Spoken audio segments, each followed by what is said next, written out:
Hannah, you gave him the update instructions, whatever. Can't hear you. Can't hear us? Oh, now I can hear you. All right, we're just gonna call the meeting to order. Is that all right? Okay, yeah, I just want to make sure she let you know that I might be late. So I'm Yeah. here. I'm here on Zoom at the moment. All right. Mind if I call to order? No, go for it, That. Andy Marco, Selectman, I call the meeting of the Board of Selectmen to order, June 1st, 2026, lower level town office building at 6:31 PM. Selectman Tulis and Marco are present. Selectman McCoo, who will lead the meeting, is on Zoom. Please stand. I pledge allegiance to the flag of the United States of America, and to the republic for which it stands, one nation, under God, indivisible, with liberty and justice for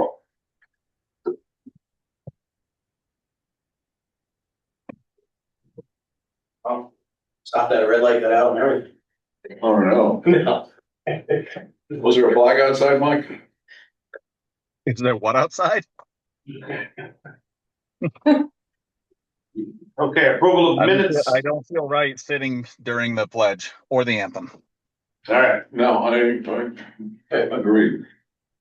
approval of minutes, 5/18/26, regular meeting minutes.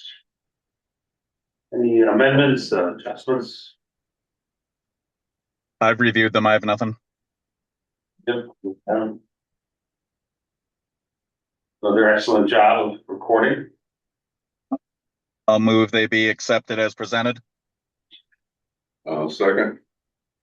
Motion is made to approve and or accept the minutes from 5/18/26. Any discussion?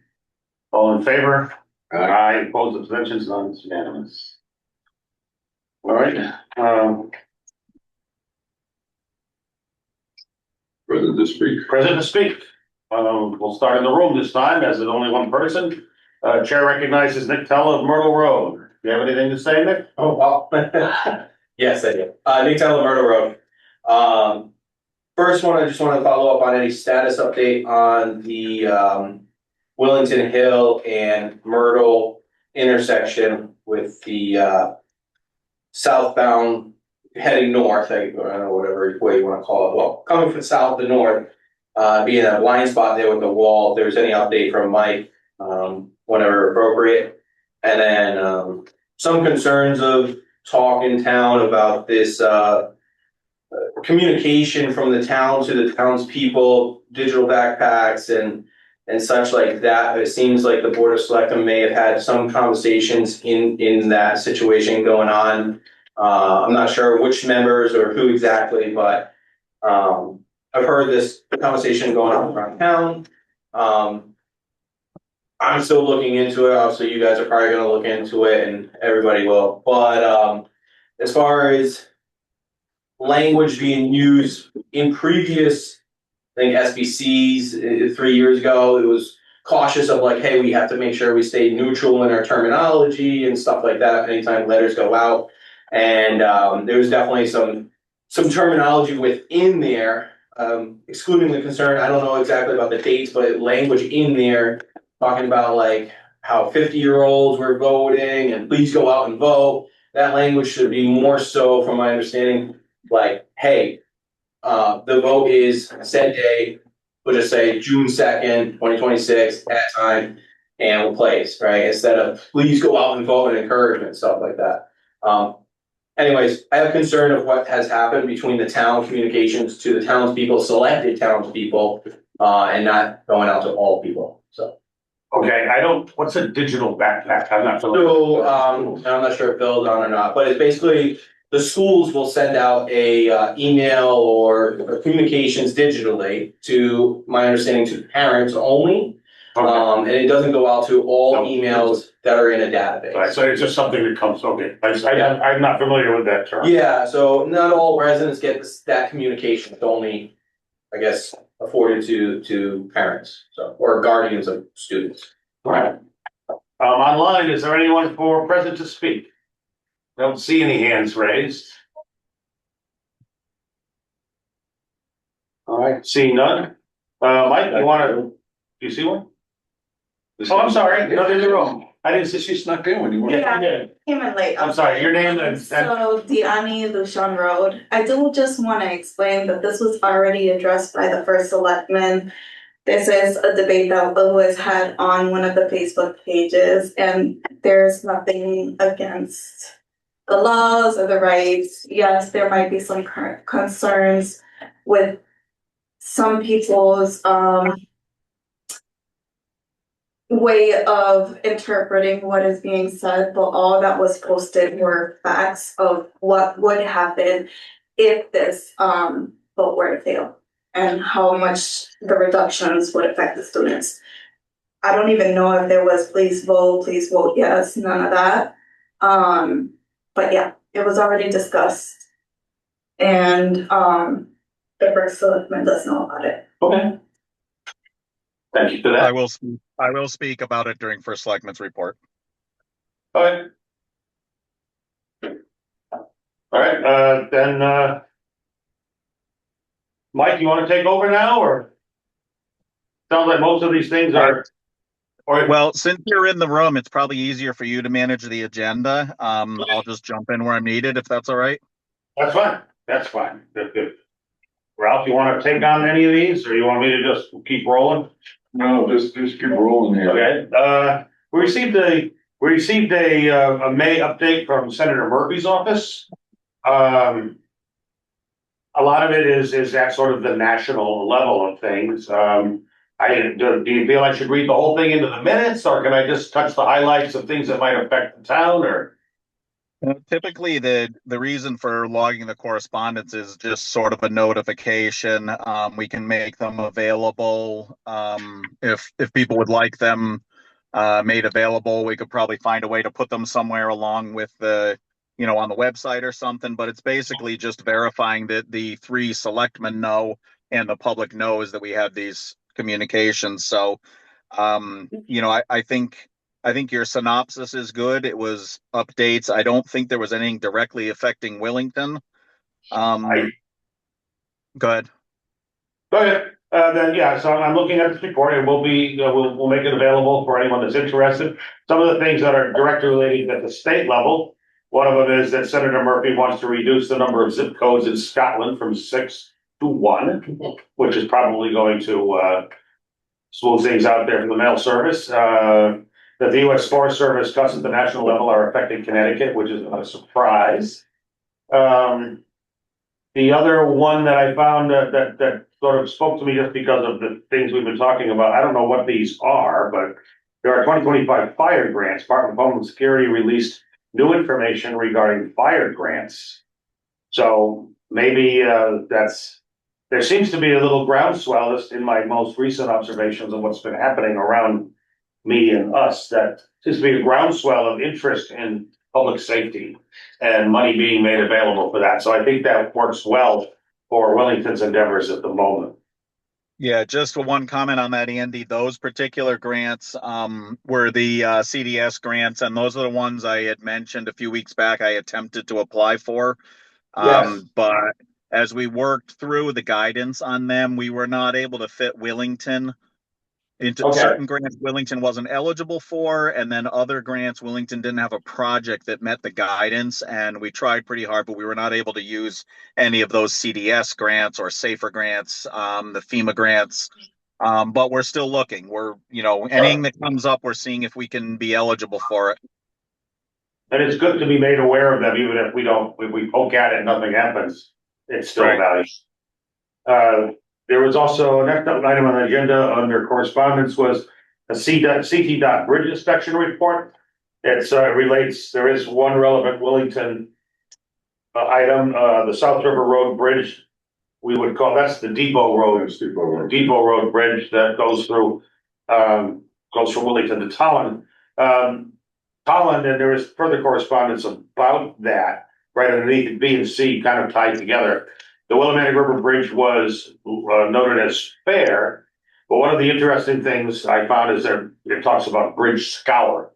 rising waters can actually erode the base of the bridge and render it unusable, even if the superstructure, or my interpretation of that, even if the superstructure structure of the bridge isn't compromised, the fact that the abutments and would be. Now, the subsequent letter under item C under correspondence, a letter from the town manager, projects grant manager from Tolland, indicates that Tolland is kind of holding the key to that bridge. They are the ones that received the grant, and they are the ones from this report. It's all about Tolland. Willington was CC'd on that because we have the abutment on the well, on our side, but it doesn't. Other than the first selectman or his representative should attend some of the meetings as a stakeholder. There isn't too much involvement on Willington's side. It's being handled all from Tolland. Just to add a comment there, put on my engineer's hat for a moment. Yes. Scour is a very serious issue. It's basically washing out the soil or supports underneath the abutments. Yes. In saying that the superstructure is okay is a bit misleading because if the abutment goes, the superstructure. Right. I meant that the beams are not necessarily. There's no support left. Failing, but yeah, right. That's I wasn't trying to. No, I know. I just dilute its importance. Just my understanding. All right, now correspondence item D. Oh, sorry. That bridge is slated, construction is slated to start in 28 to replace that bridge. Okay, 2028. Yeah, it did look like from the letter from Tyler, there's quite a bit of planning and reporting and surveys that have to be done prior to any construction beginning. Like, do you know if And there's any? fortunately, Holland has a grant, someone who can specialize in grant writing, and so that's how they succeeded in getting that, which benefits Willington because half of that bridge is our responsibility. Yeah, right. That's great. Was there any conversation about whether or not that road would be closed down entirely so that could expedite the construction, Mike? You know? The road, I believe, we do not know this construction sequence until later in the process, but I would say casual conversation is that the crossing between Tolland and Willington would be closed for a while. Okay, that was your question, right? Road. Well, it's just, I think with the River Road Bridge or the Route 74 bridge over to Wilmanic, I'm not mistaken, we shut that down entirely for a short duration to do the bridge. They had a Bailey Bridge on it. They have a steel bridge. Oh, that's right. They put it. They put a Bailey Bridge. They put a Bailey. Yeah. This one, because it's a low traffic, this is a low traffic bridge. My understanding is it'll just be closed during the work. Okay. All right. Finally, under correspondence, item D is notification of upcoming timber harvest operation. That's from Rondo and his Sons Logging. They're a local logging company. It's done quite a bit. It's the property owns Folk Mountain. It's about 356 acres. And selective timber harvest. Parcel numbers are in there. I didn't look them up. I don't know if you did, Ralph, or where they are. I have because I came before wetlands. Oh, okay. So it's due to come up again before wetlands because their initial application was faulty. Okay. Is this the first harvest for them, or what they do about every 15 years? No, I think they do regular harvest. Yeah. Okay. Any tax refunds today? I'm so sorry to interrupt. There were Oh, please do. 2 other items that Mike had added for correspondence All right. that would be in your folders. Was an email regarding DEEP and the UCF program. And an email from Danica Dorosky. Oh, yeah, right here. Yep, I'm sorry. No, that's okay. It wasn't on. And then, no, you said there was another one? There's one other one. It's a compliance deadline for ADA on our website, and that should also be in the folder. Okay. Yeah, let me just, I'll give you a quick overview of that ADA one because it's going to be important. It's going to be complicated and it'll probably cost some money, of course. There are requirements for websites to become ADA compliant. Larger towns have to be compliant this year in 2026. Smaller towns like Willington have to become compliant in 2027. And there's better detail in that. I just got that this afternoon, as you can see by the date, but because it's going to be a big thing. And it could affect budget decisions we have to make. I want to get it to you right away. The basic idea is that for people who have various different, we used to think of as ADA as being like access with a wheelchair or crutches or whatever to a building, but it's much more than that. And this is considering people who might have, say, vision impairments, things like that, being able to access documents that are public. And there are criteria and software that will take basically take a regular document that was produced for whatever purpose and reformat it in a certain format and larger font that's easier for people with vision problems to read it and understand it. And because the format's standardized, easier for them to navigate it. And that's just one of the features, but it is a requirement. And so I wanted to start getting that conversation in front of people now. And we don't need action on it tonight, though. It's just to start getting awareness. But I'm thinking, it looks like we have until 2027, which is coming up fast, whether we like it or not, but, does this start to lean us towards having a more dedicated webmaster type role of personnel? We're just starting to learn that. I had a Zoom meeting with Civic Plus, our website people, earlier today. And that's what led. I said, you send me something in writing so I can take it to the meeting tonight. Right. And so we're very early on. We had one other initial Zoom meeting. The town clerk, who is also our webmaster, she and I met for half an hour with the same people a couple of weeks ago to get introduced to the conversation. And now we're starting to understand what it means and where our websites will need work. But we're not even at a point yet of understanding, what the pricing will be. And there are tiers of compliance time-wise. Certain things have to be complied with sooner versus later. So that information is still forthcoming. But it does seem that with all the challenges or with the amount of pressure that the website's under to inform people, and new things like this are going to have to be constantly maintained. That might be a lot to ask of a town clerk to also be the man to have that additional duty. That sounds like quite a burden. Yeah, Mark, yes. Clearly, administrative requirements are not getting easier. that email that was printed that we're talking about right now looks like it had a second page to it that we don't have. Look on the back, maybe. No, what I'm looking at. Oh, in your folder, I think. No, my folder is single-sided. Oh, mine's got a back to it. This one, the same thing. Without my duels. It's the only one that's two-sided. Okay. So. We'll get you the rest of it. If it's missing, we'll get you the rest of it. Like, there's nothing we have on paper. Something we have to do right now, but it does look like there's software available that can help people access better. And the other piece of correspondence is, oh, sorry. Sorry, Ralph, the back of it looks like this. Does that help? No, I know. Andy's copy has that, Mike. My copy doesn't. Just test a little levity, Oh, okay. All right. And we got something from Danica Dorosky, urban forestry update. There's a funding opportunity and input needed.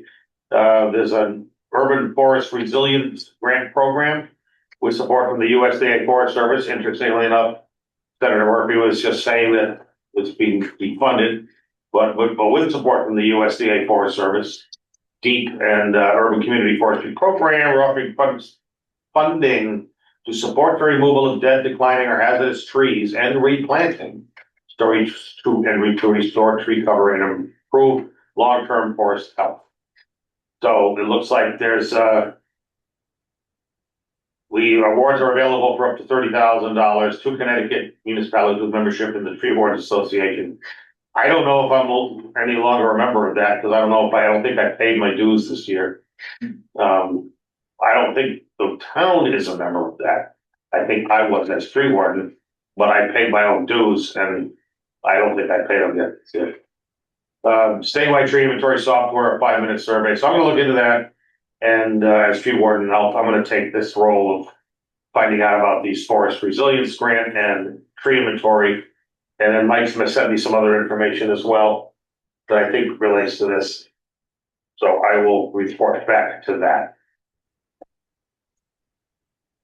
All right, and were there any tax refunds? I'm not seeing no tax refunds. Well, doesn't, I guess everybody's all paid back now. Public Works report, State Police speed study. I think it's that one with the photos all the way to your left. Thank you. Sweeping is complete. They patching potholes. Roadside mowing continues. They mowed and improved the sight lines. They installed guards on the fence line of the baseball field for Parks and Rec here at the town office building. They set up a referendum vote signs, vehicle maintenance and repairs, fixed some catch basins on Fenton Bluffs. Dug out a pad at Wellington Fire Department Station 13 for a new storage facility box. That is to, they need to get there's some sensitive equipment that remains inside that building. And that building is as you know, well, many people know that it is under advisement for repair replacement, but that equipment needs to be removed and stored somewhere. And so one term is a Connex box, but it's one of those secure storage boxes. And they're prepared for that. They emptied trash at the park, which is what do we call that park? What's the name of the park? River Road Park. That's a weekly event. They set up and break down the chairs for the town meetings at the old town hall. They cleaned out the culvert pipe on Granick Road, and again, town of Putnam DPW was kind enough to let town of Wellington use their equipment. They have a special machine for that. And someone did some donuts on the field on Moose Meadow Road, across from Lisker Road, and the DPW had to clean up the mud. So if you're doing donuts and you don't want your taxes to go up, stop doing donuts. And I can add to the one little incident on Village Hill. Someone dumped a boat and trailer at the Bloomberg parking lot. Really? And Troy got the state police involved. And they tagged it and had it removed. So it didn't cost us anything. All right. Well, that's one way to get rid of your But boat. they managed to grind all the serial numbers off of everything. Clever. So All right, so that's clearly what their intent was. Well, it's hard to get rid of a boat. Nobody wants them. And we have a state police report, which is a lot of numbers, but not a lot of information for me. As we've learned, let's see if this is a new format for me. it's not extremely enlightening. No, it's received a lot of calls. But and they say calls for service, response time 15 minutes. Looks like we had monthly calls for May. It was 5 administrative, 1 community engagement, 2 debris, 6 disturbance, 174 officer initiated. I don't know what that means. 23 alarm, 6 medical assists, 38 patrol check, 34 assist a citizen, 11 crashes, and 19 non-LAH traffic stops. 1 domestic, 1 DUI, 1 narcotics, and 1 suspicious incident. Might have been the boat. Might have been the boat. So there we go. And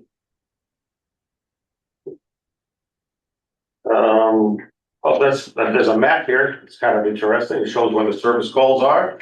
And they often, as we have learned over time, they do center around Route 84 and the major state roads through the town. As well as the major local roads. Well, yes. All right. First selectman status report. Mike, do you want to update us? Sure. Mostly since the last meeting, but in general, the some of the key topics taking time over the last couple of weeks. Um, did some work with our phone service provider to better understand how to operate our phone system in the building and the schools to be able to do some internal paging and expand our abilities to react to changing things, such as a taxpayer who threatened our revenue collector that he was going to come to the building and hurt her because he was mad that he owed taxes for the last 3 years.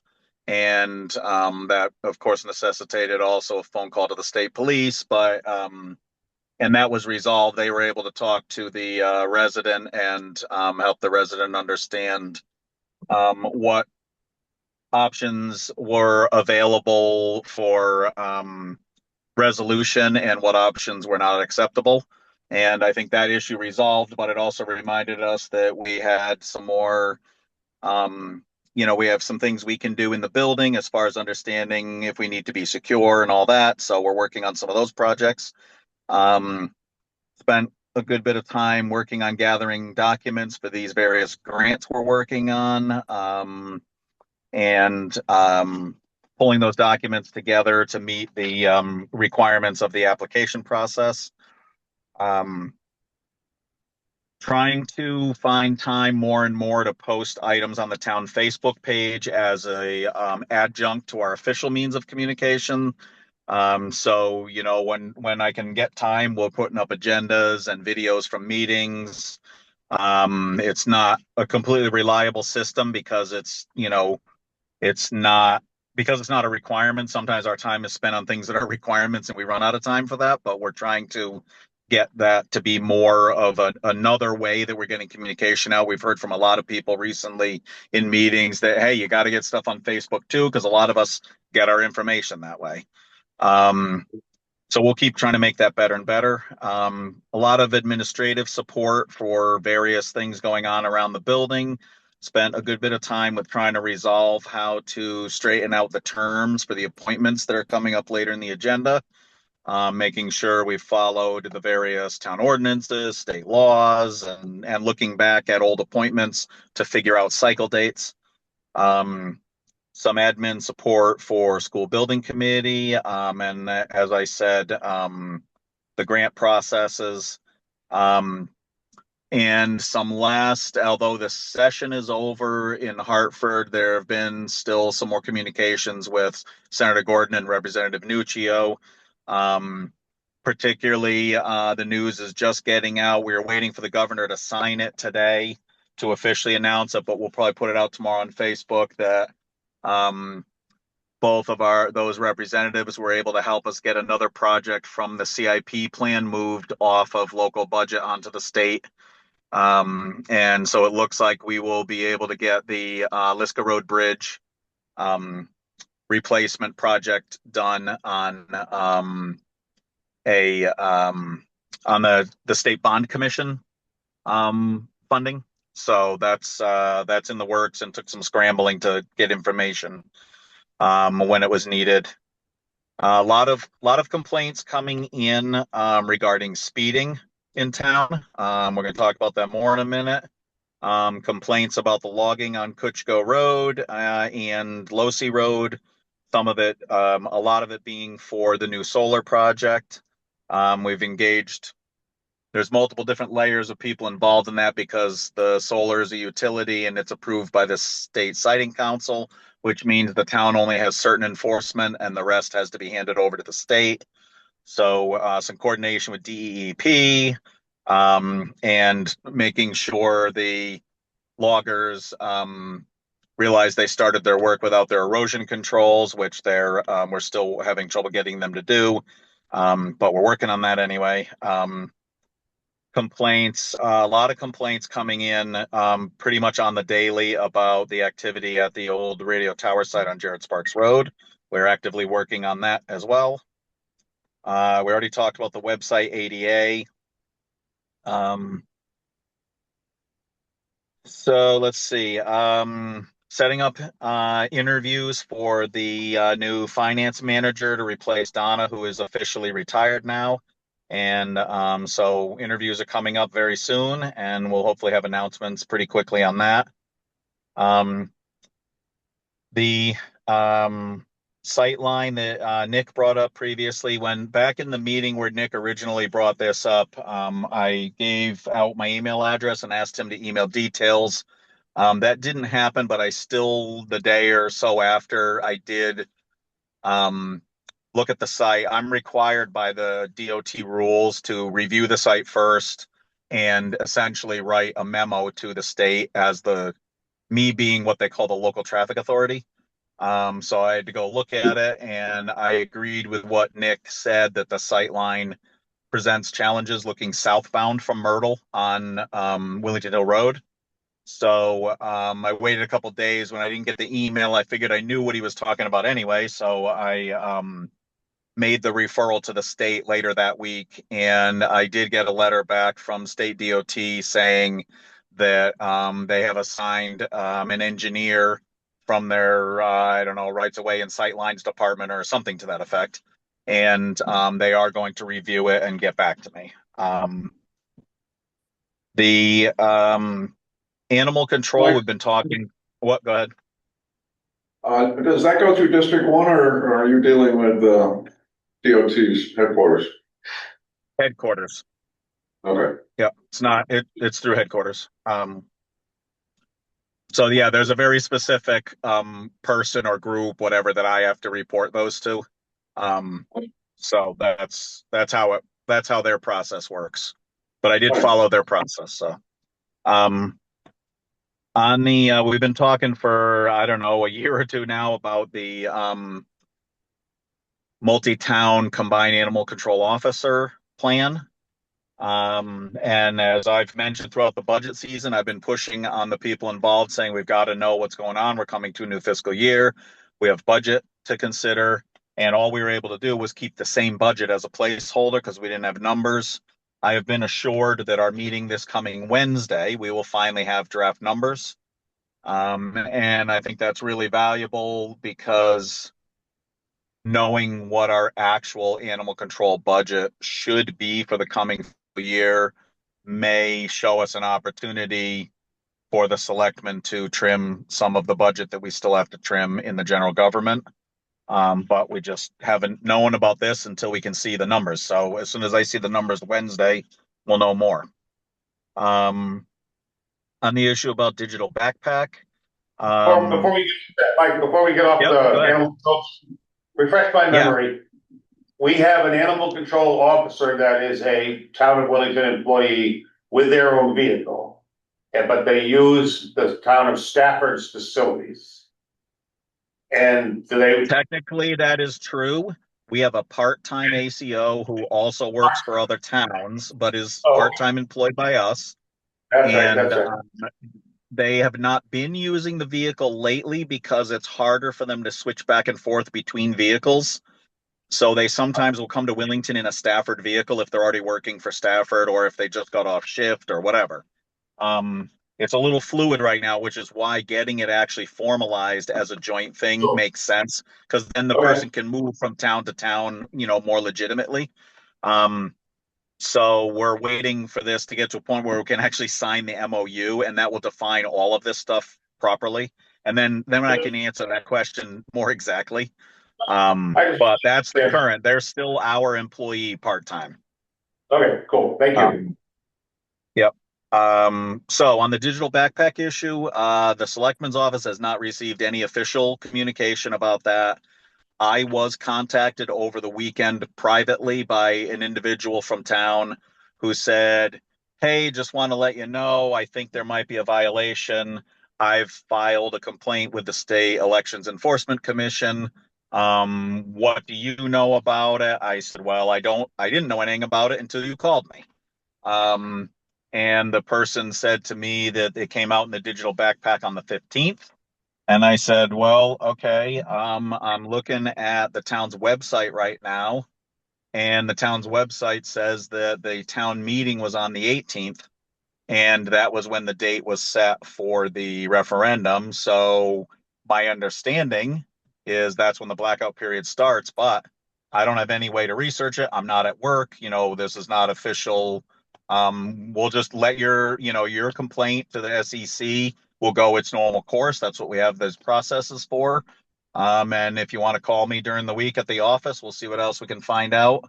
And that's all I really know about it was, this sort of casual conversation about what was the date of the meeting, when does the blackout period start, and I believe it in this meeting right now as first selectman, I believe a blackout period starts when the meeting sets the date for the referendum. But if this resident did in fact file the complaint with the SEEC, then I'm sure they'll get the official answer. And that's all I know. I didn't get the digital backpack thing. I don't know what dates, it actually happened. That's just what I was told by the resident. I forgot about the blackout thing, actually. So I'm not sure. My belief is because if it did come out in the backpack on the 15th, that's before the 18th, in which case there is no violation of the blackout period. But again, I'm going on, very limited information. And I think that's it for first selectman report. Yes. Very good. Okay, new business, item 10, item A, there's a postcard going out to the residents to review and approve the draft. It looks like this is a mock-up of it.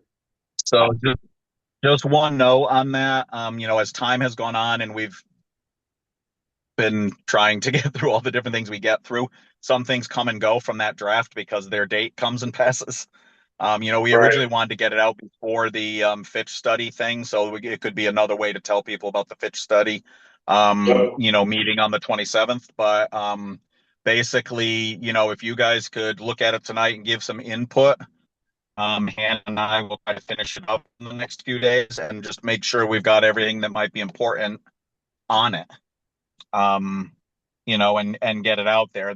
Some of the key things that were the original reason for this postcard is really about the alerts and the Everbridge, which is there. And actually, Hannah has been working on building she and Nicole worked on putting together the information for the website that will have the Everbridge sign-up instructions on it, and cleaned up some of what already we had in the website.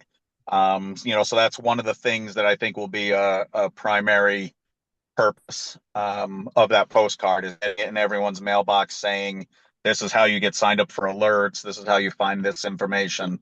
But anything that the board feels we should be getting onto that postcard to get people's attention and maximize the fact that it's going to go to every mailbox, I think is a great idea. Yeah, I think we can take the budget referendum off of that. Yeah, I'm going to make it out there by tomorrow. I don't think it'll be out tomorrow in mailboxes soon. Right. What is the frequency of this postcard? Would it be as needed or monthly? Well, we've never done one. We've never done Right. one like this before. And Andy, honestly, some of the inspiration was you talking about, let's say more at town meetings. And, that sort of forum we did at that one town meeting. Yeah. So this is another way. We've seen committees use postcards, but I don't know that the town overall and the Board of Selectmen have done it, at least not in recent time. And so the idea is, let's see what we can do. Let's see how successful it is. And, if it seems like it got a lot of people to engage, then we probably should do it again in a few months, when we have the next big topics, or we've collected up enough topics to make it worth it. I would just recommend we do it at least quarterly, even if the content is rather mundane. Well, we don't want it to be something people start throwing away either. Well, that's a good point. We don't want to oversaturate. So I'm not sure what that balance is, but I think we should just keep that in mind. Put it on cardboard. Recycle. There we go. Put it on a cardboard and recycle. How much does it cost to mail to all the residences? What we've got 1,300 single family homes or so, I think. That if we keep it the postcard size, the same size that was used by the school building committee, we know just from their information that we can do it for under $1,500. I think it's around $1,200. That's still a If we significant change the expense. size, yeah, if we change the size, the postage changes. If we change to heavier card stock, the postage goes up and the printing goes up. So it's just, it's like everything else in the world. How much do you want to pay? Well, that's right. So a weekly one isn't really a viable option. No. No, and people would just throw it away. Absolutely, and that would be It becomes junk mail. $50,000. That would not make sense. Now, All right, would this be open to all boards, committees, and commissions in town too, to add to this? Well, I think that's something, that we could consider, but I think we would have to decide what's the priority that gets on there, only because of the fact if we fill the entire thing, it's new. We're trying this out, so I guess we're going to have to kind of, adjust it as we go along.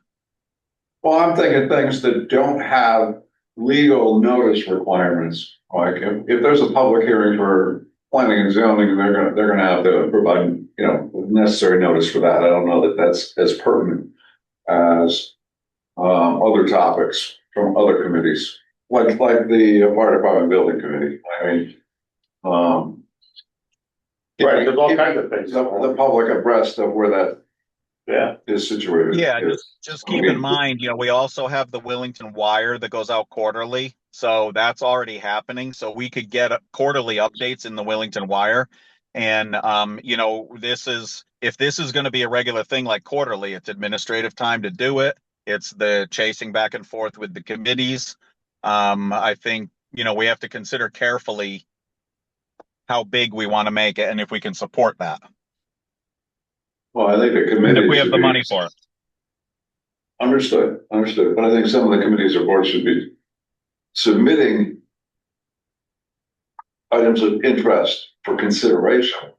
Or at least really big topics, and then the link to their page and say these postcards only happen so often, so please keep checking the page.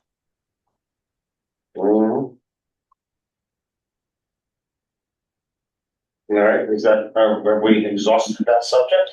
No, I like it. Yeah. I like the colors are nice. Can you provide some Can you guys provide some feedback? Just, if you can just email any other departments you think we should consider, I'll reach out to them administratively and say, hey, do you have anything to add?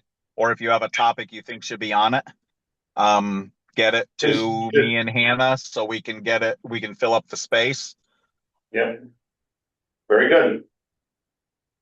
Okay, that's it for new business. If we move on, thank you. If we move on to old business, we have two appointments. One for the Wellington Housing Authority Board. Is it Regina Chattel? Chattel. We have one for Wellington Housing Authority Board. Regina Chattel, she did sit here a couple times, but we didn't have the exact terms yet, but now that has been done. It'll be effective immediately tonight.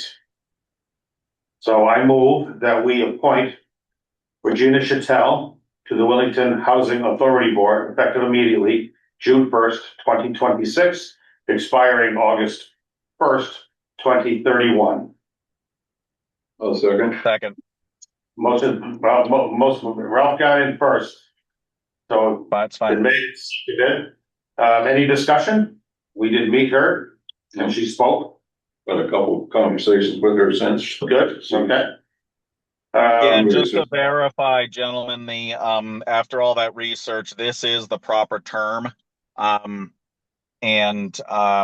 We are working on, there are people on some of the committees already that have terms that were previously approved that we will need to be cleaning up, but we don't have them all sorted out for tonight. So in a future meeting, you're going to see some adjustments on terms to get everybody back on a proper rotation.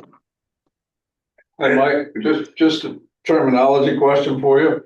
Is it the Wellington Housing Authority Board, or is it just simply the Wellington Housing Authority? It is. Technically, it's the Wellington Housing Authority, so board would be not a capital letter.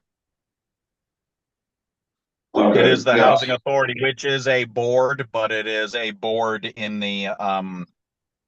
Lowercase, yeah. the lowercase, not a proper noun. Should we redo the motion? No, No? no, No. just to clarify. It's okay. Under the second appointment is for Wellington. Did we vote?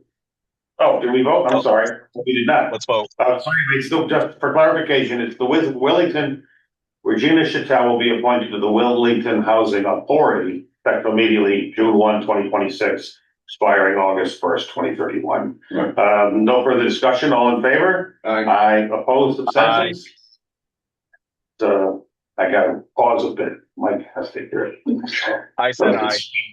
I know, I'm moving fast before the speed of light gets to you.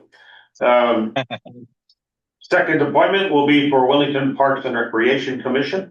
Brian Smith, the terms will be effective immediately June 1st, 2026, expiring December 15th, 2026. So I move that we appoint Brian Smith to the Wellington Parks and Recreation Commission.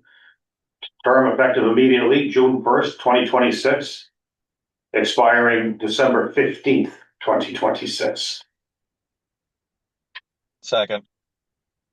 Seconded by Mr. First Selectman McCool. Any discussion? No? Okay, all in favor? Aye. Aye. Aye. All right, it's unanimous. And the last thing under old business is on the back side of the agenda, recap of ESFBC Public Forum Special Meeting on Wednesday, 5/27/26. Has anybody heard anything about it? Any feedback, any chatter? Well, as obviously, as you know, a lot of the most of the fire department people missed it because they were at the fuel tanker rollover on Interstate 84, and Right. that would tied us up for a lot of the evening. And then some of our people got rerouted from there, basically out to Stafford for the big structure fire. So unfortunately, a lot of the fire department people were not able to be there at the session. That is true. But, well, I was there and I thought it went fantastic. I thought it was well hosted and well organized. No, I'm kidding, because Ralph and I did. That's what I'm saying, man. Yeah, I know. But I did think it went quite well. It was fun to see some new faces that we hadn't seen before. I did get to ask several of the attendees how they heard about it, and they said they saw the poster at the town hall, they saw it on the website. People are paying attention. If we find the right ways to get the information out there, they will heed and participate. And we had lively discussions, I thought, a very, very civil, good discourse. I walked away smarter than I was when I got there. I think the presentation from the Fitch Associates was well done. I thought they made it, clear enough where there was a fair amount of technical information within the report that was presented, but it was presented in a way that you didn't have to be a emergency service geek to understand it. And I thought it was a good job. I rather enjoyed myself. We got out right on time, and we had a little meet and greet ahead of time. Of course, that's when the call came in, so they cleared the room in a hurry. But we saw some good people that we hadn't seen in a while or ever that had interesting insights. And I think the options that were presented by Fitch is going to help the public understand what this committee has to go through and wrestle with to come up with recommendations, both for the immediate future and longer term. I think that's going to be helpful for the committee to gain public understanding of what it is we're dealing with. We did actively request feedback from all the participants there. We asked them, participants, the attendees, we asked them to talk to their neighbors, their friends, whoever they knew in town, And we gave them Ralph, mine, your town email addresses to contact. But we also said that we're not going to wait exclusively for all of that. We will be moving forward based on what was done through the consultants, that we will develop various courses of actions with preliminary cost structures around those courses of action, whether it's 1 station, 2 station, no station, whatever, and then try to wrestle with these grant opportunities and fold that into this dough that we're needing to, pun intended, make it all work. In the video, I understand it has been posted. Yes. If all the video caught is the tops of people's heads, it's my fault because I set the camera up too high. But Yes. I think it captured the audio, which is certainly more important. And it didn't capture my great opening remarks, though, unfortunately, which were stellar. Don't break your arm. I still found that. But on that note, this is sort of, I'm going to wedge this in now, but it was something that I wanted to bring up. I just thought I'd wedge it into good welfare. I think the library is a very good venue to meet in. It has amenities that I think are useful. It has an elevator for people that may find stairs comfortable to use. It's quiet. It's air conditioned. It's heated well. The acoustics are excellent. It's got a screen, and I know funding is very tight, but I would, and it may not be right for this budget cycle, but I do think it would be a worthwhile investment to help the library improve their audiovisual capabilities down there. Hey, Andy, Yeah. just a point of order. We're in the blackout period. As was pointed out, you can't say anything positive about passing budgets or funding. Oh, okay. Thank you for that reminder.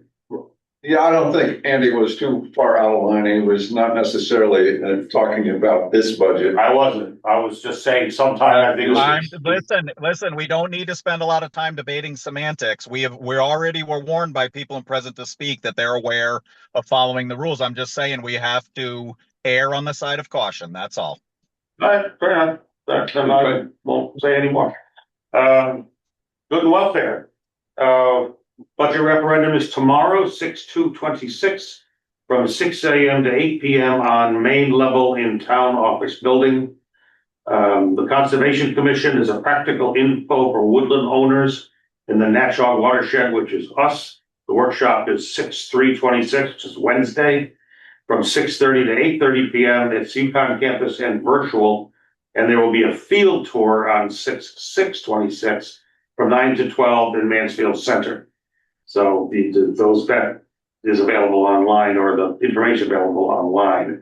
We do have the registration is required. There's a poster on the Conservation Commission page on the town website.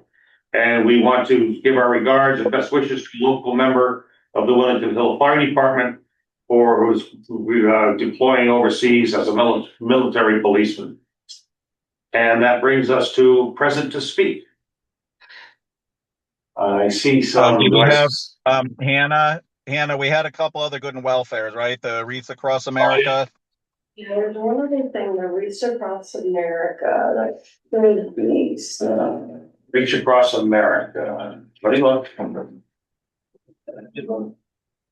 The good news is we have time. It's in the fall into the winter, but they wanted us to get the word out early. Well, tell me about Reach Across. What is that? That's it. I didn't see anything with that language on it, but it was going to be part of the speed study. There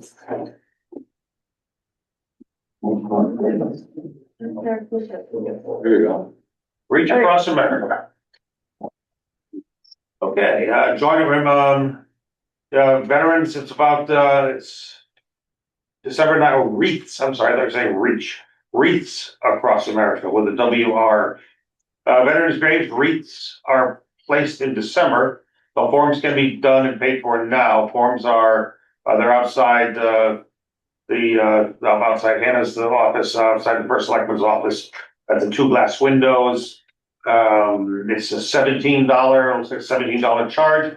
And you're helping, Wellington VFW Post 938 honor the local heroes. You can sponsor a wreath to be put on a veteran's grave. And there's a form that looks like that. It's gonna be upstairs. All right. Was there anything else for good welfare? Yes. There was? I just, because we kind of trailed off during the first selectmen's report, I just want to draw attention to the speed study for the good and welfare point of saying that we hear the townspeople that are complaining regularly about speed, and we're going to release the whole speed study publicly. But the key takeaway is even in the areas that did not show as much of a speeding problem, we're seeing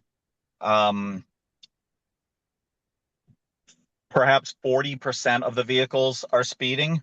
And in the areas that are regular problems and won't surprise us, probably, we are seeing up to 80% of the vehicles that are traveling through those areas are speeding.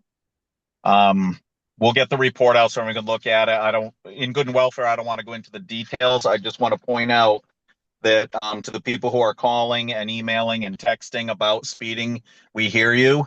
We are looking into it. And for the people who are speeding, some of them certainly are from out of town, but some are certainly from in town. Please, please, please make this a safer community. Slow down a little bit. We are seeing people speeding up to, 20 plus miles per hour over the speed limit. Sometimes 5 to 10% of the cars are 20 miles per hour over the speed limit. That is a huge risk of injury and everything else for our community. Thank you.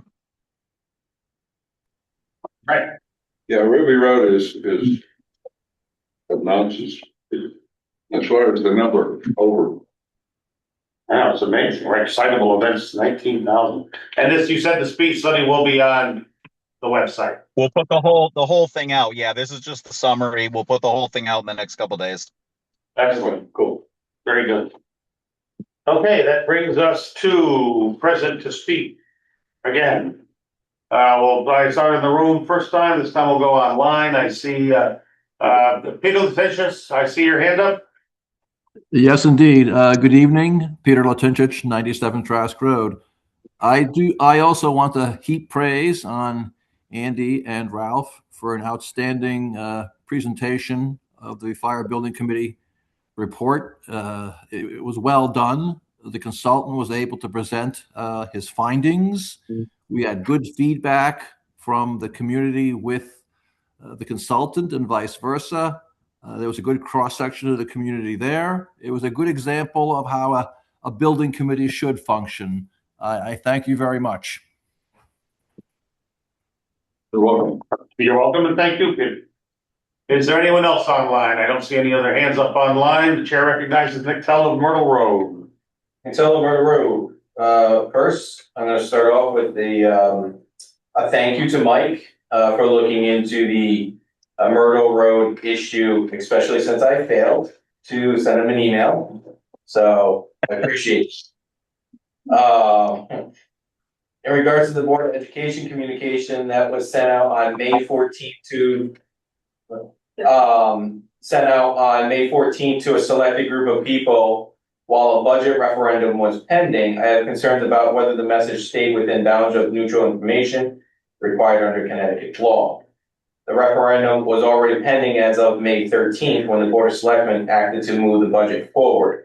As a result, the Board of Education's May 14th communication should have complied with restrictions contained to Connecticut General Statutes 9 TAC 369 Bravo, which governs the use of public funds and public resources during a pending referendum. My concerns center around 4 specific areas. First is the voter participation message. The communication included a chart showing voter participation by age group and stated, quote, the largest voting group was 50 plus, period. Please note. I think it's even highlighted yellow. Connecticut General Statute 9 TAC 369 Bravo specifically prohibits the use of municipal funds to send electronic communications regarding a referendum for the purpose of reminding or encouraging residents to vote. If the purpose of the communication was simply to provide neutral information, I question why a voter participation message was included at all. Second, is the overall tone of the communication. The message repeatedly focused on negative outcomes if the budget did not pass. Residents were told about large class sizes, which really aren't even that large. They are. Sorry, I know I'm not supposed to respond. Staffing reductions, eliminations of programs, and additional cuts that could occur if the budget failed again. General statute, a Connecticut general statute, as stated before, prohibits the use of public, while discussing public budget impacts is not automatically advocacy, the overall tone of this communication was overwhelmingly focused on what residents could lose if a referendum failed. There was no comparable discussion of taxpayers' concerns, affordability concerns, or alternative options. The message presented one side of the issue and highlighted the negative consequences associated with a failed vote. Third, many of the consequences being discussed had not actually been decided. At the time this communication was sent, the Board of Education still, and correct me if I'm wrong, but they have not finalized any additional reduction. So we don't even know what's being cut. The board has not voted on specific cuts. Discussions were still ongoing. Yet residents were presented with potential losses, staffing reductions, program eliminations, and large class sizes as part of this communications. Those that are not finalized discussion. They were possibilities being discussed when speculative outcomes are presented during an active referendum, and every example presented is negative. It creates the appearance of a fear-based message intended to influence public opinion before a vote. Finally, I am concerned about the selective distribution of this information. I am signed up for town alerts, as we wish more people would be. The town has my email address, and I'm sure they have the email addresses of all the residents as well that have signed up for this. Yet this information was not distributed to all taxpayers through the town's communication system. Instead, it was sent to a select audience. That should concern this board of selectmen. Information discussing tax impacts, budget consequences, and referendum-related issues should not be selectively distributed to certain groups while excluding others. Whether someone has children in the school system or not, every taxpayer is affected by the outcome of the referendum and deserves equal access to publicly funded communications. I'm not standing here tonight claiming violation definitely occurred. That determination belongs at the State Elections Enforcement Commission. What I am saying is that the taxpayers deserve confidence that public resources are being used to provide neutral, fair, and equal information, not messaging that could reasonably be interpreted as encouraging voter turnout, emphasizing negative consequences, presenting speculative outcomes, or selectively communicating with only certain residents during a pending referendum. In closing, I believe these concerns deserve careful review, and I would encourage the Board of Selectmen to take them seriously so that the future communications remain above question and maintain the public's trust. Thank you. Very good, thank you. What was the statute? It was 9369, that's the. I know 369. That's 9 TAC 369 Bravo. Gotcha, that's checking.